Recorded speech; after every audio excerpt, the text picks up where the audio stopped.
ये 80 साल की औरत जिसने अपनी दुश्मनी को खत्म करने की ठान ली थी, पूरी बॉडी की प्लास्टिक सर्जरी करवाकर खुद को 18 साल की लड़की में बदलना चाहती थी। लेकिन सर्जरी से पहले उसने अपने सबसे बड़े दुश्मन को फोन करके बता दिया कि वो जल्द ही अपने बदले के लिए आ रही है। पर सच तो ये था कि ये बुजुर्ग औरत कोई आम इंसान नहीं बल्कि एक कुख्यात माफिया बॉस थी। सिर्फ इसलिए कि उसके एक आदमी ने 2 पैकेट इंस्टेंट नूडल्स चुरा लिए, उसने उसे प्लास्टिक बैग से दम घोंटकर मरवा दिया। लेकिन उसे क्या पता था कि उसकी पूरी माफिया ब्रांच उसके खिलाफ जा चुकी है। जब बाकी डिवीजन हेड्स ने देखा कि सिर्फ वो अकेली बची है तो उन्होंने अपनी बंदूकें निकाल ली।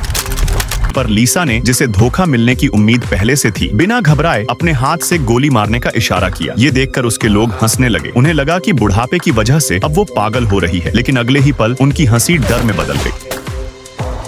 लीसा ने पहले से ही एक हिल टॉप पर अपने सबसे बेहतरीन स्नाइपर्स तैनात कर दिए थे। जैसे ही उसने हाथ हिलाया, सभी स्नाइपर्स ने एक साथ गोली चला दी। सभी गद्दार खत्म हो चुके थे। इसके बाद लीसा ने अपने आदमी जैक को कहा कि वो तुरंत अकाउंट में $1 अरब ट्रांसफर कर दे। उसे लगा कि अब सब कुछ खत्म हो चुका है। लेकिन ट्रांसफर के बाद लीसा ने सोचा कि जैक को भी मार देना चाहिए, क्योंकि वो उसके सारे राज जानता था।